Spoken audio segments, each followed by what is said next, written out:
Assalamualaikum warahmatullahi wabarakatuh. Pada kesempatan kali ini, kelompok kami, kelompok 2 dari kelompok Bunga Matahari akan mempresentasikan mengenai Development of Fundamental Movement Locomotor Skill. Nah, adapun anggota kelompok kami terdiri dari saya sendiri, Maria Madlina Mikel, dan teman-teman saya, yaitu Halimah dan Hana Amira.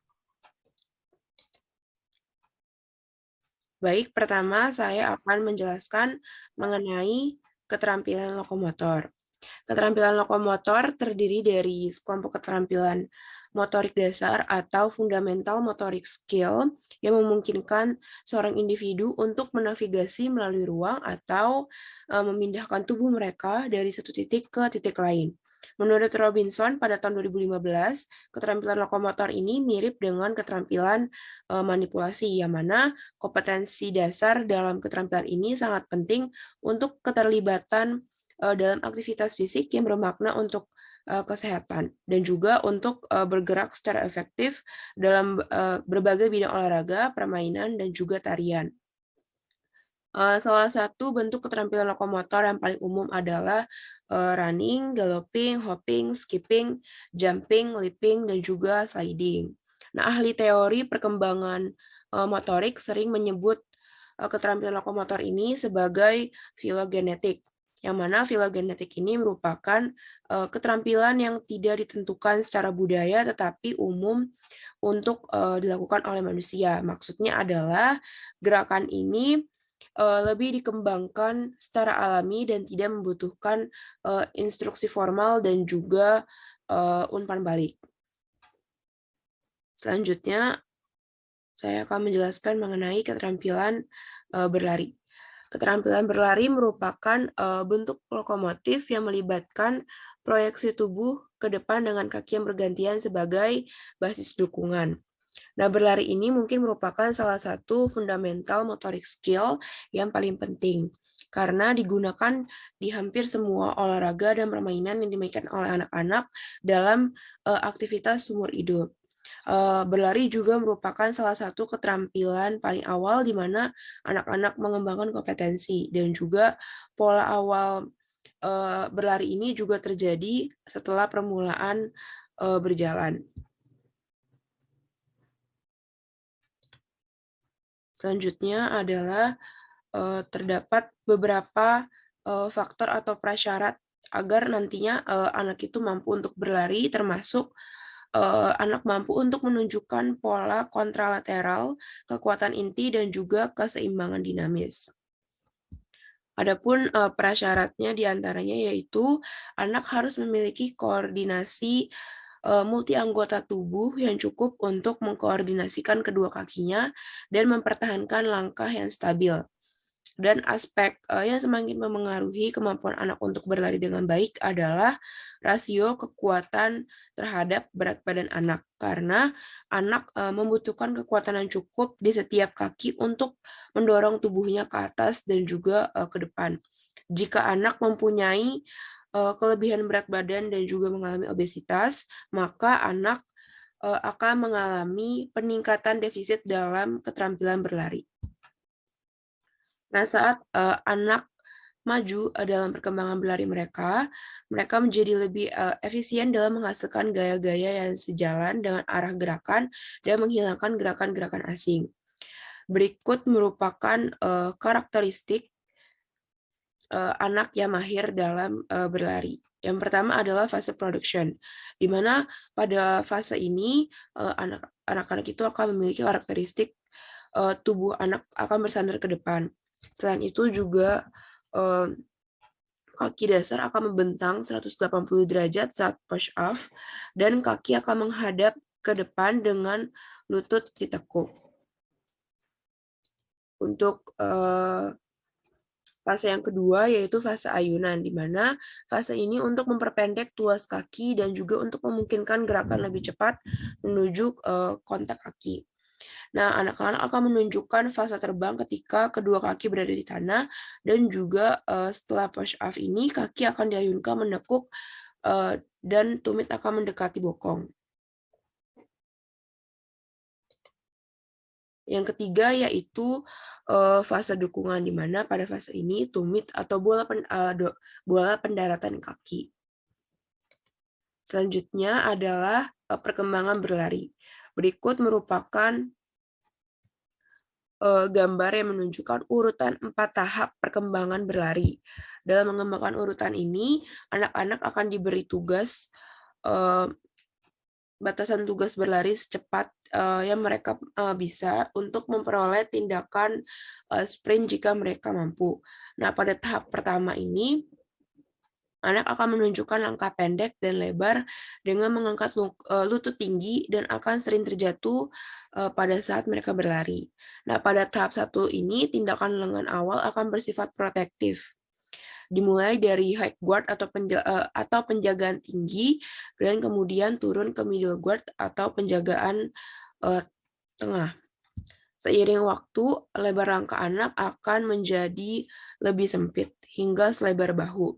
Nah, pada tahap ketiga, aksi lengan berlawanan dengan kaki, tetapi lengan tetap lurus. Dan baru pada tahap keempat, kita akan melihat anak ini akan memiliki efisiensi mekanis lengan pada sudut 90 derajat yang berlawanan dengan kaki. Pada tahap 4 ini juga badan anak akan mulai condong ke depan. Kecondongan ke depan ini berkontribusi pada dinamika kekuatan sprint yang akan memberikan kekuatan untuk mendorong anak ke depan dengan kecepatan yang lebih tinggi. Nah, seperti yang kita ketahui, berlari merupakan salah satu fundamental motorik skill yang muncul paling awal yang dimulai dari usia sekitar 18-22 bulan, di mana anak laki-laki akan melewati tahap ini dengan cukup cepat dan akan mencapai kinerja lari yang mahir pada saat mereka berusia 4 tahun. Sedangkan untuk anak perempuan, mereka akan mencapai tahap keempat ini sampai mereka berulang tahun yang kelima. Nah, selanjutnya adalah kendala dalam berlari. Dari perspektif kendala, usia dan jenis kelamin ini ditemukan menjadi kendala individu yang paling penting. Nah, menurut Branta, Hout-Beth, Sticker, dan Seeveld pada tahun 1984, kecepatan lari ini meningkat sekitar 30% dari usia 5-10 tahun. Dalam studi kinerja motor longitudinal ditemukan waktu rata-rata untuk lari 30 yard atau setara 90 kaki untuk anak laki-laki dan perempuan yaitu masing-masing 6,77 detik dan 6,88 detik pada usia 5 tahun. Nah, pada usia 10 tahun menjadi 4,75 detik dan 4,85 detik. Dan pada usia 14 tahun menjadi 4,24 detik dan 4,46 detik. Nah, Julia dan rekan pada tahun 2017 juga mendukung pandangan perbedaan usia dan gender ini dengan waktu lari yang menurun seiring bertambahnya usia, dan anak laki-laki lebih cepat daripada anak perempuan. Keterampilan selanjutnya yaitu berderap dan meluncur. Berderap dan meluncur ini merupakan keterampilan berirama yang sangat mirip. Mereka berdua membutuhkan langkah maju berirama bersama dengan langkah lompatan ke kaki lainnya. Pola kiprah gerakan ini tidak simetris dan tidak merata. Untuk berpacu atau meluncur, anak-anak ini membutuhkan keseimbangan dinamis, kekuatan kaki, dan juga koordinasi serta kemampuan mempertahankan pola ritmis. Nah, keterampilan berpacu dan meluncur ini juga dipengaruhi oleh rasio kekuatan terhadap berat, khususnya aspek gerakan terbang atau lompatan. Selanjutnya yaitu karakteristik. Karakteristik anak yang mampu melakukan berderap dan meluncur adalah anak akan mahir dalam gerakan halus, lancar, dan gerakan kaki berirama. Selain itu juga anak akan menghadap ke depan, jejak kaki yang mendarat di samping atau sedikit di belakang kaki depan, dan juga karakteristik selanjutnya yaitu kaki akan tetap dekat dengan permukaan dan lutut yang sedikit tertekuk saat terbang atau melompat. Nah, Selanjutnya yaitu perkembangan galloping. Berikut merupakan perkembangan galloping atau berderap. Pada tahap pertama, anak akan menunjukkan tindakan yang terlihat seperti perpaduan antara gallop dan juga running. Anak akan berjuang untuk menjaga kaki depan mereka tetap di depan dan lutut mereka tetap ditekuk. Untuk tahap selanjutnya yaitu anak menunjukkan salah satu dari dua pendekatan untuk berlari. Dan untuk tahap selanjutnya yaitu anak dalam tahap ini dapat memvariasikan keterampilan berlari, mengubah arah, dan juga menggunakan tangan dan lengan mereka bebas untuk gerakan lain seperti dalam tarian. Selanjutnya yaitu keterampilan skipping. Skipping adalah keterampilan kombinasi yang mengharuskan anak untuk melakukan lompatan langkah dengan satu kaki diikuti dengan lompatan langkah pada kaki lainnya. Keterampilan ini lebih kompleks daripada keterampilan lokomotor lainnya karena membutuhkan dua keterampilan untuk dilakukan pada kaki yang sama sebelum transfer berat terjadi ke kaki lainnya. Dan keterampilan ini juga bersifat ritmis. Untuk melakukan skipping, anak-anak itu harus melakukan pola kontralateral. Bagi anak-anak yang tidak bisa melakukan pola kontralateral ini, maka sering kita lihat bahwa anak akan melakukan lompatan sepihak. Nah, anak-anak juga membutuhkan keseimbangan dinamis karena mereka akan terus bergerak di atas basis dukungan mereka. Selanjutnya akan dijelaskan oleh teman saya. Terima kasih.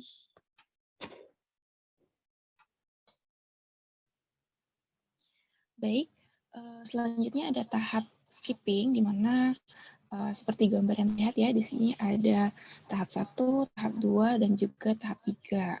Nah, di mana tahap 1 ini adalah tahap dasar, di mana kalau misalkan kita lihat dari gambar, dari pola lompatan yang belum sempurna, terus juga belum teratur, pergerakan yang masih lambat dan penuh hati-hati, terus gerakan lengannya juga belum efektif. Terus lanjut ke tahap yang kedua. Nah, di mana tahap kedua ini adalah tahap lanjutan, di mana tahap lanjutan ini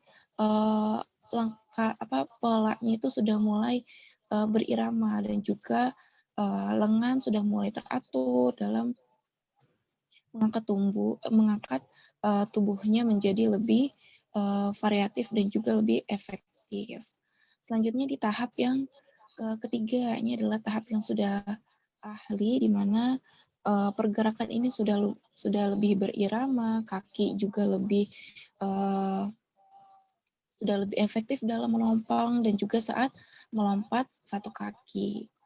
Boleh di next slide, Del.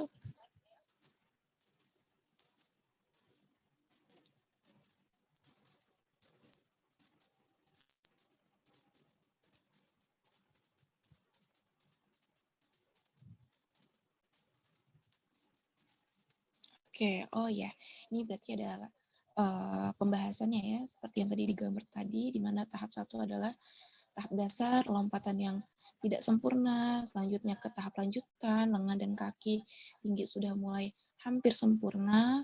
Boleh di next slide lagi, Adel.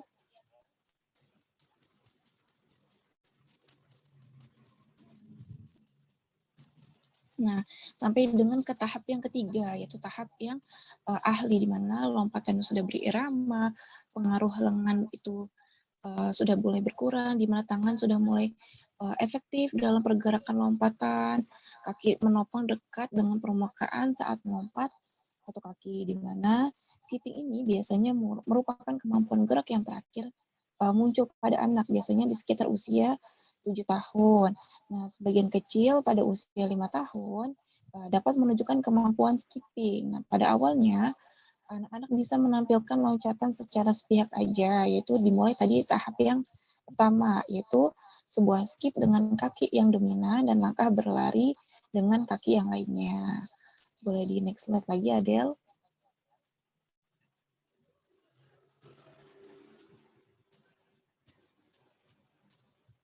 Ya, selanjutnya di sini ada horizontal jumping atau melompat. Boleh di next slide lagi, Adel. Ya, jumping itu melompat adalah kemampuan proyeksi tubuh yang melibatkan tubuh lepas landas ke depan atau ke atas dan diakhiri mendarat dengan kedua kaki. Nah, keterampilan ini adalah gaya yang membutuhkan kekuatan otot, koordinasi, dan juga keseimbangan dinamis agar bisa dilakukan secara mahir. Boleh di next slide lagi, Adel.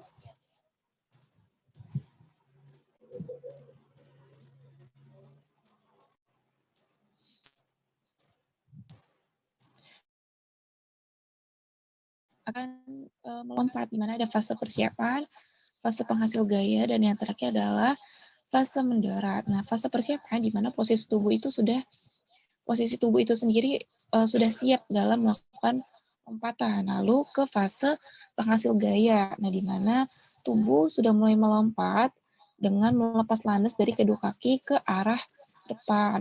Lalu yang terakhir ada fase mendarat, di mana fokus untuk menjaga kaki berada di depan tubuh dengan tumit, dengan membawa tumit ke atas dan kepala ke bawah dengan peregangan pinggul penuh. Boleh di next slide lagi, Adel.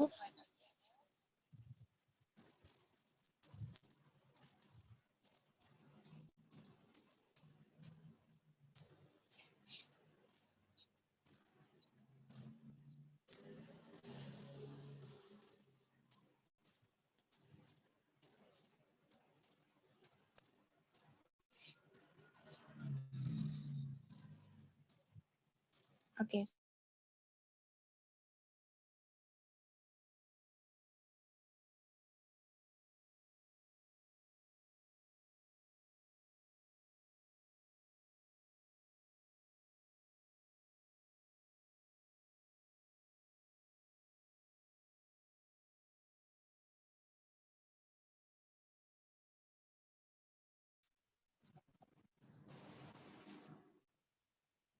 Oke, selanjutnya di sini ada syarat melompat.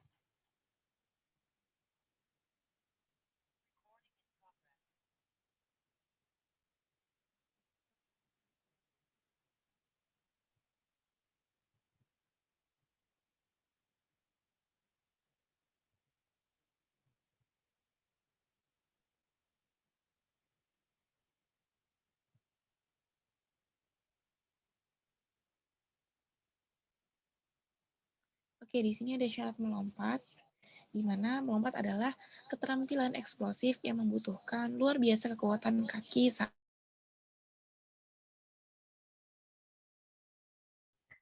lepas landas dan juga mendarat. Namun, sebagai bagian dari lompatan,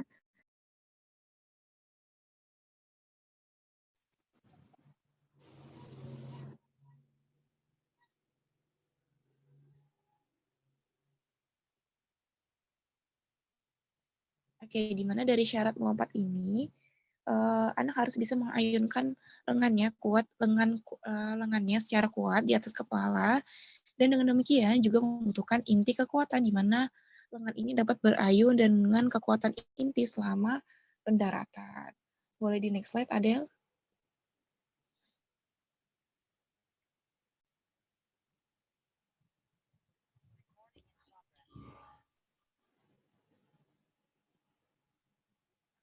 Oke, di sini ada gambar di mana 4 tahap melompat secara horizontal.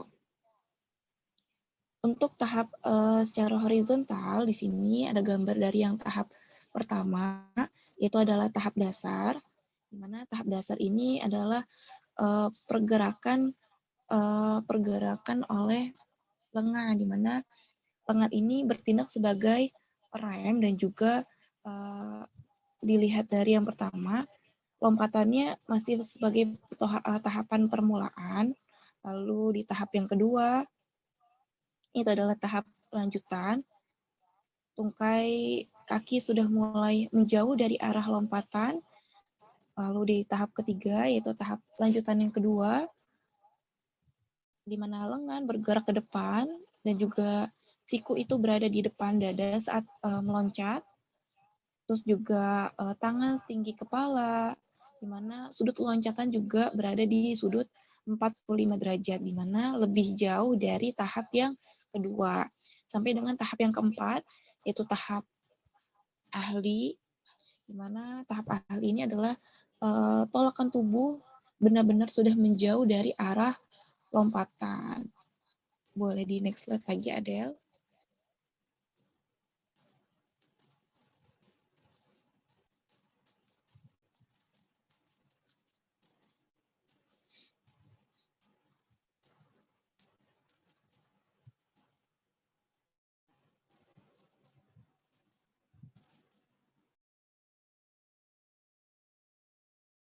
Oke, perilaku melompat awal ini muncul di antara 1,5 sampai dengan 2 tahun, di mana pada tahun keempat mereka memiliki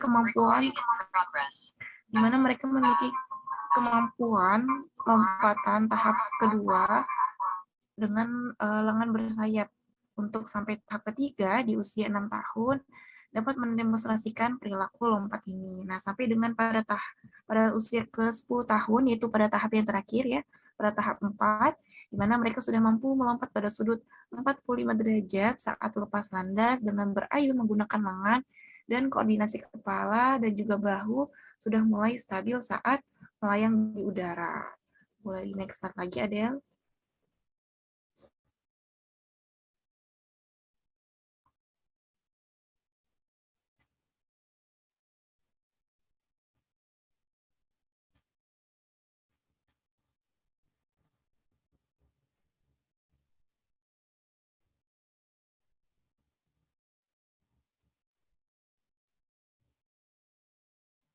Oke, beberapa kendala dalam melompat, di mana kendalanya adalah melompat ini dilihat dari kedua proses, yaitu ketika melompat dan juga hasil produk dari melompatnya, itu jarak melompatnya.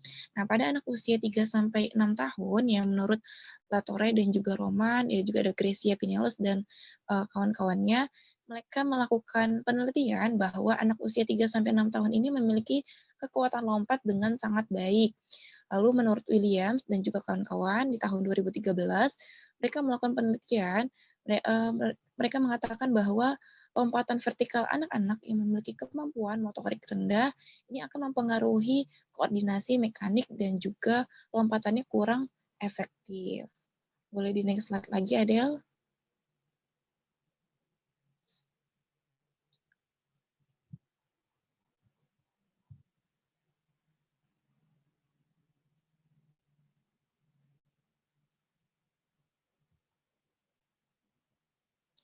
Oke, selanjutnya di sini ada hopping.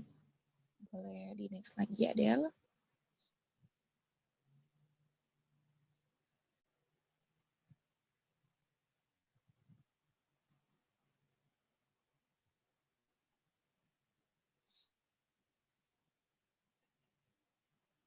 Ya, hopping itu apa sih? Hopping adalah gerak lokomotor yang melibatkan lompatan pada awal dengan satu kaki dan mendarat pada kaki yang sama. Kalau tadi jumping dengan secara horizontal menggunakan dua kaki, kalau hopping ini melompat dengan menggunakan satu kaki. Dan juga mendarat menggunakan kaki yang sama tadi. Boleh di next slide lagi, Adele?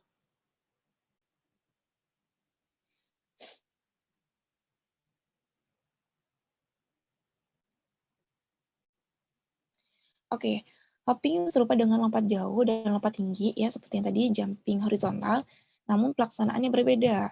Pada saat take off atau lepas landas dan landing menggunakan kaki yang sama. Namun, hopping lebih kompleks dibandingkan melompat horizontal jump. Karena gerakan hopping membutuhkan kekuatan, koordinasi, dan juga keseimbangan yang lebih besar. Kalau tadi horizontal jump menggunakan dua kaki, kekuatannya tidak terlalu terlalu menggunakan kekuatan stabil, tapi kalau untuk hopping karena menggunakan satu kaki, jadi untuk koordinasi antara lutut, kaki, dan juga tumit itu lebih besar. Boleh next slide lagi, Adele?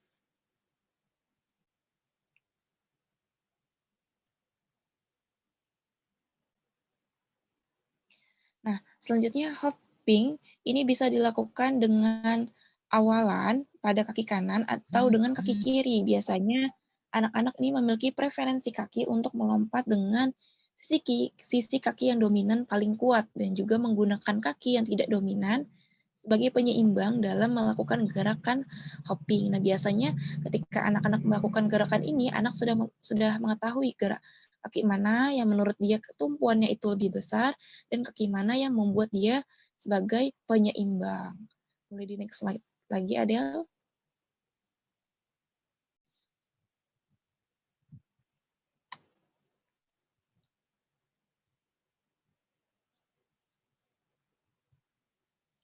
Oke, di sini ada tahap-tahapan dalam gerakan hopping. Ada tahap pertama sampai dengan tahap keempat. Mana tahap pertama ini adalah tahap dasar, kaki diayun ke depan, lalu tubuh berdiri tegak, tangan setinggi bahu, di mana tahap kedua adalah tahap lanjutan. Lutut kaki ini sudah mulai diayun dan ditekuk ke depan, lalu tubuh ini sudah mulai sedikit dicondongkan. Lalu di tahap ketiga ada tahap lanjutan yang kedua, di mana tahap kaki ini sudah mulai mengayun secara vertikal, lalu lutut sudah mulai ditekuk ke belakang, dan juga tahap yang terakhir, ya tahap akhir, di mana tungkai ini sudah mulai digerakkan, dan juga lutut sudah mulai diayun ke depan, ke belakang, sebagai tahap untuk melompat. Boleh di next slide lagi, Adele?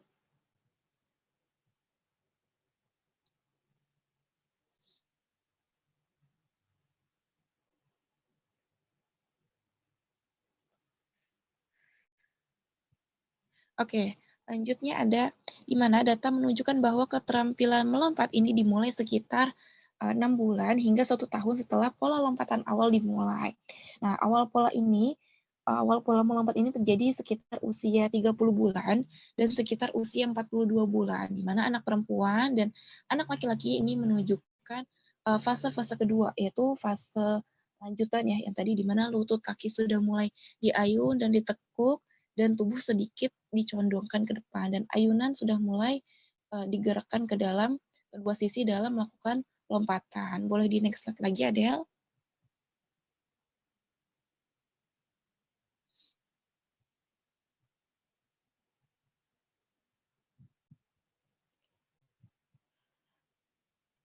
Oke, ini adalah tahap-tahap yang tadi ya, tahap pertama, kedua, dan juga tahap ketiga dalam melakukan hopping ya. Kalau kita lakukan lagi pembahasannya, di mana tahap pertama kaki yang tidak dominan kuat ini membentuk sudut 900 untuk penyeimbang, lalu di tahap kedua lengan pada bagian siku ini membentuk sudut 90 derajat, lalu di tahap yang ketiga melompat sudah lebih efektif dan juga berirama. Boleh di next slide lagi, Adele?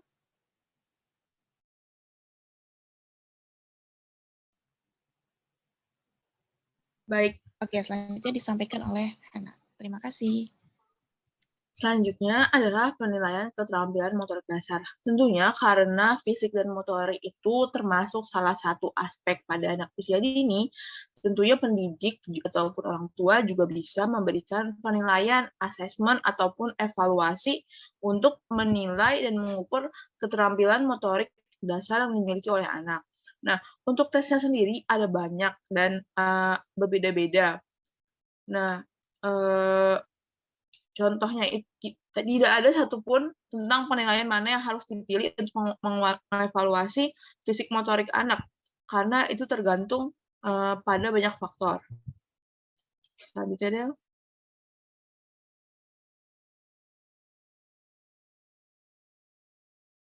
Nah, terdapat istilah penting yang harus diketahui sebelum kita melakukan evaluasi. Yang pertama, tes berorientasi produk, yaitu tes yang melihat hasil keterampilan. Misalnya, berapa banyak dari 10 lemparan yang dapat anak tangkap, atau jarak apa yang dapat dilemparkan bendanya. Lalu tes berorientasi proses, yaitu tes yang menilai pola kinerja seperti bentuk, gaya, atau mekanika gerakan, misalnya urutan perkembangan yang diidentifikasi di atas.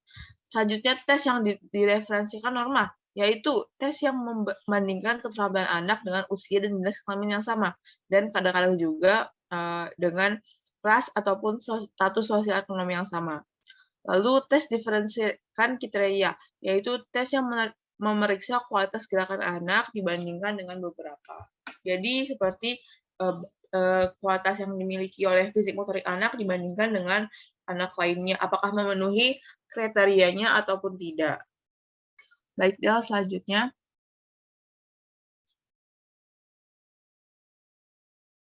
Nah, secara keseluruhan, dalam mempertimbangkan jenis tes apa yang ingin dipilih untuk melakukan evaluasi terhadap fisik motorik anak, ada beberapa hal yang harus menjadi pertimbangan, seperti tujuan penilaian, efektivitas instruksional, jumlah anak yang diuji, waktu yang tersedia untuk pengujian, dan kondisi di mana anak akan diuji. Karena semuanya akan mempengaruhi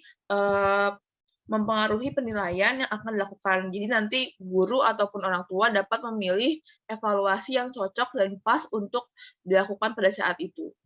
Selanjutnya,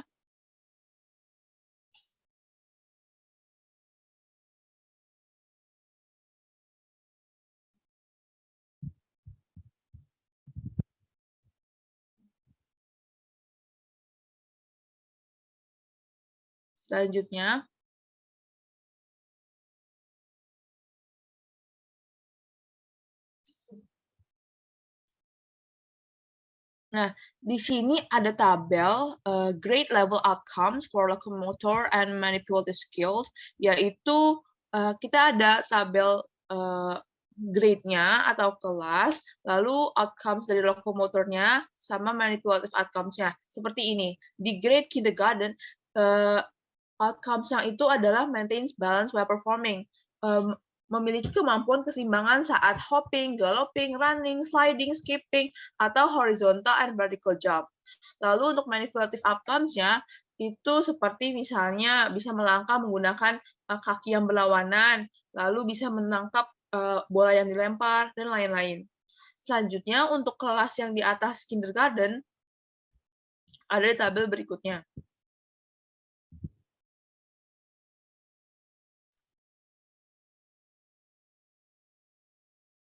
Nah, ini di grade 1, yaitu uses a provision pattern to hop, gallop, jump, and slide, and performs 2 of 5 critical elements for jumping in horizontal or vertical plane.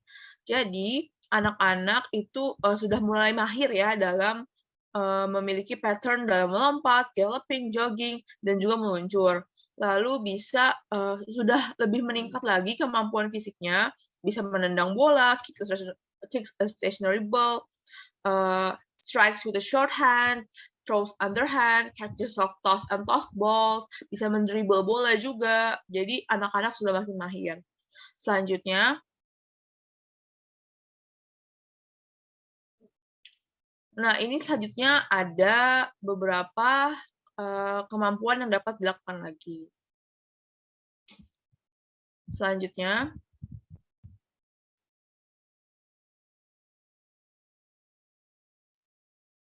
nah ini selanjutnya adalah berbagai variasi kegiatan yang dapat dilakukan lagi, seperti bisa mendemonstrasikan berbagai macam pattern, seperti bisa melempar bola dengan pola yang sudah lebih sulit, dan lain-lain. Selanjutnya, nah ini untuk yang level kelas 3. Bisa dilihat, sudah makin tinggi lagi ya tingkatnya, bisa sprinting, running, bisa mendemonstrasikan maturely, lompatnya sudah lebih jauh, bisa melakukan pattern yang horizontal, vertikal, dan lain-lain. Selanjutnya,